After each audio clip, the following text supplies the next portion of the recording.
ನಮಸ್ಕಾರ ಸ್ನೇಹಿತರೆ, ಇದೀಗ ತಾನೇ ಬಂದಿರುವಂತಹ ಮುಖ್ಯವಾದ ಮಾಹಿತಿಗಳು. ಕೊನೆಗೂ 3 ತಿಂಗಳ ಗೃಹಲಕ್ಷ್ಮಿ ಯೋಜನೆ ಹಣ ಬಿಡುಗಡೆ ಬಗ್ಗೆ ಡಿ.ಕೆ. ಶಿವಕುಮಾರ್ ಮತ್ತು ಲಕ್ಷ್ಮೀ ಹೆಬ್ಬಾಳ್ಕರ್ ಅವರ ಹೇಳಿಕೆ. ನಿಮ್ಮ ಬ್ಯಾಂಕ್ ಖಾತೆಗೆ ಹಣ ಜಮಾ ಆಗಿಲ್ಲವೆಂದ್ರೆ ಈ ಮಾಹಿತಿ ಪೂರ್ತಿಯಾಗಿ ನೋಡಿ. ಮತ್ತೊಂದೆಡೆಯಲ್ಲಿ ರೈತರಿಗೆ ಗುಡ್ ನ್ಯೂಸ್ ಕೊಟ್ಟ ಸರ್ಕಾರ. ನಮ್ಮ ಹೊಲ ನಮ್ಮ ದಾರಿ ಯೋಜನೆಗೆ ಸರ್ಕಾರದಿಂದ ಗ್ರೀನ್ ಸಿಗ್ನಲ್. ನಿಮ್ಮ ಹತ್ತಿರವೂ ಕೂಡ ಜಮೀನಿದ್ರೆ ಈ ಮಾಹಿತಿ ಪೂರ್ತಿಯಾಗಿ ನೋಡಿ. ಇನ್ನು ಮತ್ತೊಂದೆಡೆಯಲ್ಲಿ 110 ರೂಪಾಯಿ, 210 ರೂಪಾಯಿ ಹೀಗೆ ಪೆಟ್ರೋಲ್ ಹಾಕಿಸುವ ಟ್ರಿಕ್ಸ್ ಹಳೆದಾಗಿದೆ.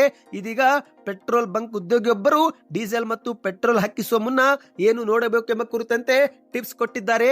ಆ ಒಂದು ಮಾಹಿತಿಯನ್ನು ಕೂಡ ಪಡೆದುಕೊಳ್ಳೋಣ. ಮತ್ತೊಂದೆಡೆಯಲ್ಲಿ ಪುಟಿನ್ ಅವರು ಭಾರತಕ್ಕೆ ಭೇಟಿ ಕೊಟ್ಟ ವಿಚಾರ ಕುರಿತಂತೆ ಸಂತೋಷ್ ಲಾಡ್ ಅವರು ಲೇವಡಿ ಮಾಡಿದ್ದಾರೆ. ಪುಟಿನ್ಗೆ ಇಲ್ಲೇ ಎಲೆಕ್ಷನ್ ನಿಲ್ಲೋಕೆ ಟಿಕೆಟ್ ಕೊಡ್ತಾರೆ ಅಂದುಕೊಂಡಿದ್ದೆ ಎಂದು ಮಾಧ್ಯಮಗಳ ಮುಂದೆ ವ್ಯಂಗ್ಯವಾಡಿದ್ದಾರೆ. ಏನಿದು ಮಾಹಿತಿ? ಎಲ್ಲ ಸುದ್ದಿಯನ್ನು ಸಂಪೂರ್ಣವಾಗಿ ನೋಡೋಣ. ಅದಕ್ಕಿಂತ ಮೊದಲು ನೀವು ನಮ್ಮ ಚಾನಲ್ಗೆ ಮೊದಲು ಬಾರಿ ಭೇಟಿ ಕೊಡ್ತಿದ್ರೆ ದಯವಿಟ್ಟು ಸಬ್ಸ್ಕ್ರೈಬ್ ಆಗಿ, ಪಕ್ಕದಲ್ಲಿ ಕಾಣಿಸೋ ಗಂಟೆ ಒತ್ತಿ. ಇದರಿಂದ ರಾಜ್ಯದ ಮುಖ್ಯವಾದ ಮಾಹಿತಿಗಳು ನಿಮಗೆ ಸಿಗುತ್ತವೆ. ವಿಡಿಯೋಗೆ ಲೈಕ್ ಮಾಡ್ತಾ ವಿಡಿಯೋನ ಪೂರ್ತಿಯಾಗಿ ನೋಡಿ.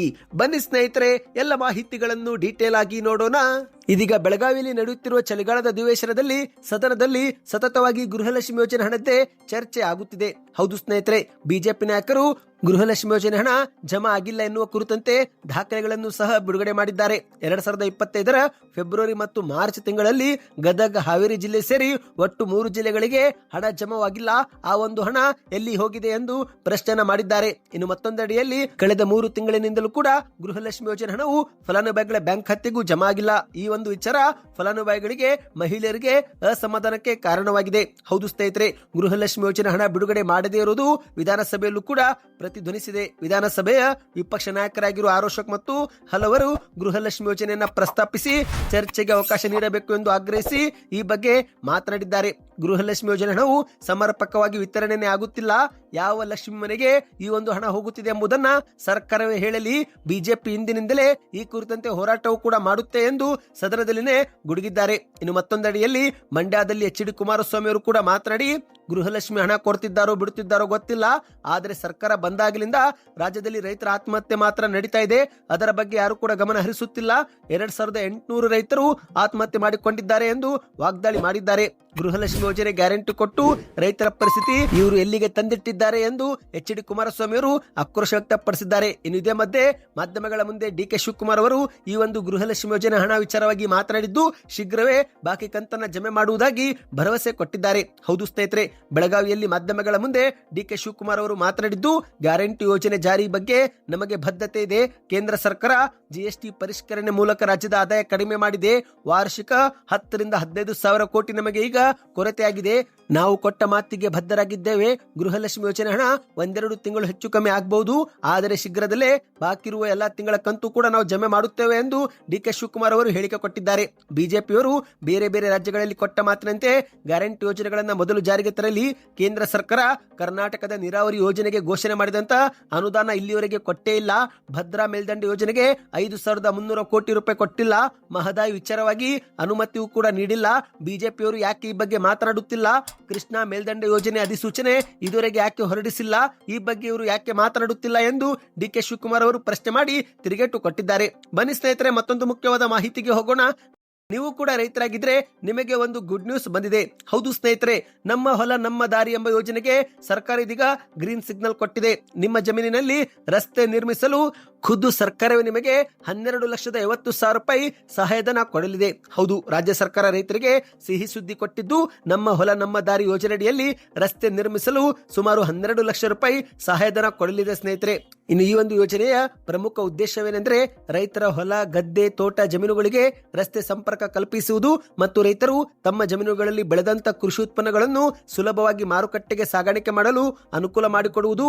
ರೈತರ ಕೃಷಿ ಉತ್ಪನ್ನಗಳನ್ನು ಮಾರುಕಟ್ಟೆಗೆ ಸಾಗಿಸಲು ಸಾರಿಗೆ ವೆಚ್ಚ ಆಗುತ್ತಿರುವುದನ್ನು ತಗ್ಗಿಸಲು ಮತ್ತು ಸಾರ್ವಜನಿಕರು ಹಾಗೂ ರೈತರು ಸುರಕ್ಷಿತವಾಗಿ ಸುಮಗವಾಗಿ ಸಂಚಾರ ಮಾಡಬೇಕೆನ್ನುವುದು ಈ ಒಂದು ಯೋಜನೆಯ ಉದ್ದೇಶವಾಗಿದೆ ಸ್ನೇಹಿತರೆ. ಮತ್ತು ಇದೇ ಮಧ್ಯೆ ಗ್ರಾಮೀಣ ಜನತೆಗೆ ಉದ್ಯೋಗಾವಕಾಶವನ್ನು ಕೂಡ ಕಲ್ಪಿಸುವುದು ಹಾಗೂ ಆರ್ಥಿಕವಾಗಿ ಅವರನ್ನು ಸ್ವಾವಲಂಬಿಯನ್ನಾಗಿ ಮಾಡುವುದು ಕೂಡ ಯೋಜನೆಯ ಒಂದು ಮುಖ್ಯ ಉದ್ದೇಶವಾಗಿದೆ. ಅಂದಹಾಗೆ ಸ್ನೇಹಿತರೆ, ಈ ಒಂದು ರಸ್ತೆ ಕಾಮಗಾರಿಯನ್ನ ಆಯ್ಕೆ ಮಾಡಲು ಕೂಡ ಒಂದು ವಿಧಾನವನ್ನು ಕೂಡ ಸರ್ಕಾರ ನಿಗದಿ ಮಾಡಿದೆ. ಹೌದು, ಸರ್ಕಾರವೇ ನಿಗದಿಪಡಿಸಿದ ಮಿತಿಗೆ ಅನುಗುಣವಾಗಿ ರಸ್ತೆ ಕಾಮಗಾರಿ ಆಯ್ಕೆ ಮಾಡಲಾಗುತ್ತೆ ಮತ್ತು ಅತಿ ಹೆಚ್ಚು ಬಳಕೆಯಾಗುವ ಮತ್ತು ಹೆಚ್ಚು ರೈತರು ಅವಲಂಬಿತವಾದ ರಸ್ತೆಗಳನ್ನು ಮಾತ್ರ ಆಯ್ಕೆ ಮಾಡಲಾಗುವುದು ಎಂದು ಹೇಳಲಾಗಿದೆ ಸ್ನೇಹಿತರೆ. ನಿಮ್ಮ ಬಳಿಯೂ ಕೂಡ ಜಮೀನಿದ್ರೆ ಮತ್ತು ಅಲ್ಲಿ ರಸ್ತೆ ಮಾಡಬೇಕು ಎಂಬುದು ನಿಮ್ಮ ಆಸೆ ಆಗಿದ್ರೆ ಕಮೆಂಟ್ ನಲ್ಲಿ ನಮ್ಮ ಹೊಲ ನಮ್ಮ ದಾರಿ ಎಂದು ಕಮೆಂಟ್ ಮಾಡಿ ಸ್ನೇಹಿತರೆ. ಈ ಬಗ್ಗೆ ಒಂದು ಸಪರೇಟ್ ವಿಡಿಯೋ ಮಾಡಿಕೊಂಡು ಬರುತ್ತೇವೆ. ಯಾಕಂದ್ರೆ ಈ ಬಗ್ಗೆ ಒಂದು ದೊಡ್ಡ ಮಾಹಿತಿನ ಬಂದಿದೆ ಸ್ನೇಹಿತರೆ. ಒಂದೇ ವಿಡಿಯೋದಲ್ಲಿ ಮಾಹಿತಿ ಕೊಡಲು ಸಾಧ್ಯವಾಗೋದಿಲ್ಲ. ಇನ್ನು ಈ ಬಗ್ಗೆ ಇನ್ನಷ್ಟು ಮಾಹಿತಿ ಬೇಕಂದ್ರೆ ಕಮೆಂಟ್ ಮಾಡಿ. ಈಗ ಇದೇ ಮಧ್ಯೆ ಒಂದು ಮುಖ್ಯವಾದ ಮಾಹಿತಿಗೆ ಹೋಗೋಣ ಸ್ನೇಹಿತರೆ. ನಿಮ್ಮ ಹತ್ತಿರ ಪೆಟ್ರೋಲ್ ಅಥವಾ ಡೀಸೆಲ್ ವಾಹನವಿದ್ರೆ ಈ ಮಾಹಿತಿ ನಿಮಗೆ ಬಹಳ ಮುಖ್ಯವಾಗಲಿದೆ. ಹೌದು ಸ್ನೇಹಿತರೆ, 110 ರೂಪಾಯಿ 210 ರೂಪಾಯಿ ಹೀಗೆ ಪೆಟ್ರೋಲ್ ಹಾಕಿಸುವ ಟ್ರಿಕ್ಸು ಹಳೆದಾಗಿದೆ. ಇದೀಗ ಪೆಟ್ರೋಲ್ ಬಂಕ್ ಉದ್ಯೋಗಿಯೊಬ್ಬರು 2 ಗೋಲ್ಡನ್ ಟಿಪ್ಸ್ ಅನ್ನ ಕೊಟ್ಟಿದ್ದಾರೆ. ಹೌದು, ಪೆಟ್ರೋಲ್ ಅಥವಾ ಡೀಸೆಲ್ ಭರ್ತಿ ಮಾಡುವಾಗ ನಮಗೆ ಸರಿಯಾದ ಪ್ರಮಾಣದ ಇಂಧನ ಸಿಗುತ್ತೋ ಎಂಬ ಅನುಮಾನ ಪ್ರತಿಯೊಬ್ಬ ವಾಹನ ಸವಾರನ ಮನಸ್ಸಿನಲ್ಲಿ ಇದ್ದೇ ಇರುತ್ತೆ. ಕೆಲವರು ಇದರ ಗೊಂದ ನಿವಾರಿಸಲು 100, 200, 500 ರೂಪಾಯಿ ಬದಲಿಗೆ 110, 210, 310 ಇಂತಹ ವಿಚಿತ್ರ ಮೊತ್ತಕ್ಕೆ ತುಂಬಿಸಿದ್ರೆ ಮೋಸವಾಗೋದಿಲ್ಲ ಎಂದು ನಂಬುತ್ತಾರೆ. ಆದರೆ ಸ್ನೇಹಿತರೆ, ಈ ಸಣ್ಣ ಮೊತ್ತದ ಟ್ರಿಕ್ ಕೂಡ ಕೆಲಸ ಮಾಡೋದಿಲ್ಲ ಎಂದು ಪೆಟ್ರೋಲ್ ಪಂಪ್ನ ಒಬ್ಬ ಉದ್ಯೋಗಿ ಮಾಹಿತಿ ಕೊಟ್ಟಿದ್ದಾರೆ. ಸದ್ಯ ಅವರು ಮಾಹಿತಿ ಕೊಟ್ಟಿರುವ ವಿಡಿಯೋ ಸಾಮಾಜಿಕ ಜಾಲತಾಣದಲ್ಲಿ ವೈರಲ್ ಕೂಡ ಆಗಿದೆ.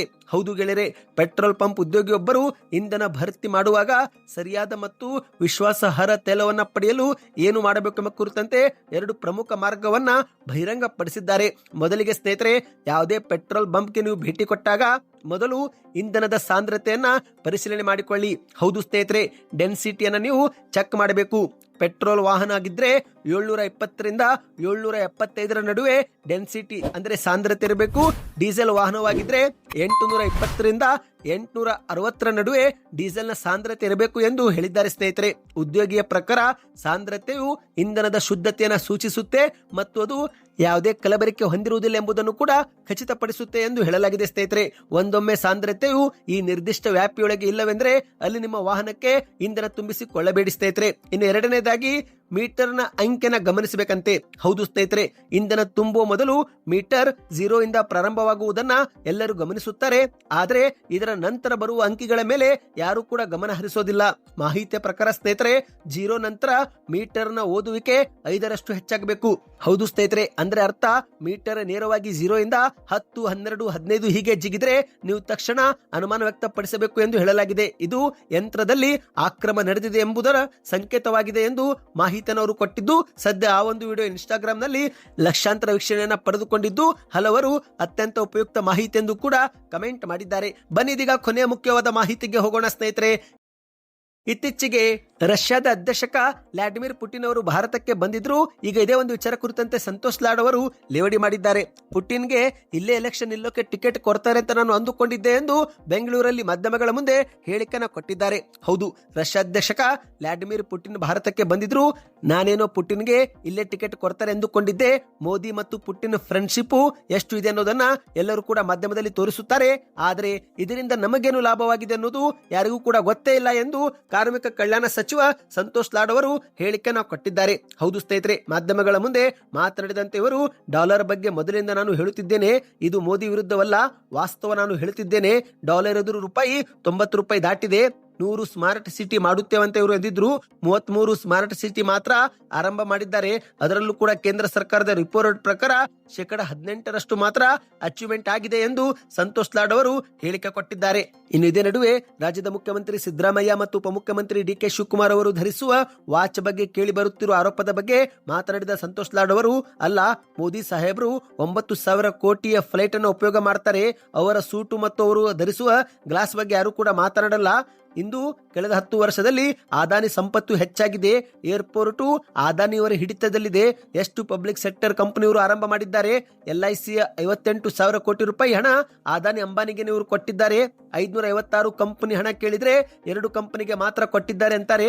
ಈ ಬಗ್ಗೆ ಇವರು ಯಾಕೆ ಮಾತನಾಡುತ್ತಿಲ್ಲ ಎಂದು ಸಂತೋಷ್ ಲಾಡ್ ಅವರು ಪ್ರಶ್ನೆ ಮಾಡಿದ್ದಾರೆ. ಸದ್ಯಕ್ಕೆ ಇಷ್ಟೇ ಸ್ನೇಹಿತರೆ. ಎಲ್ಲ ಮಾಹಿತಿ ಇಷ್ಟವೆನಿಸಿದ್ರೆ ವಿಡಿಯೋಗೆ ಲೈಕ್ ಮಾಡಿ. ಹೆಚ್ಚಿನ ಮಾಹಿತಿಗೋಸ್ಕರ ಚಾನಲ್ಗೆ ಸಬ್ಸ್ಕ್ರೈಬ್ ಆಗಿ.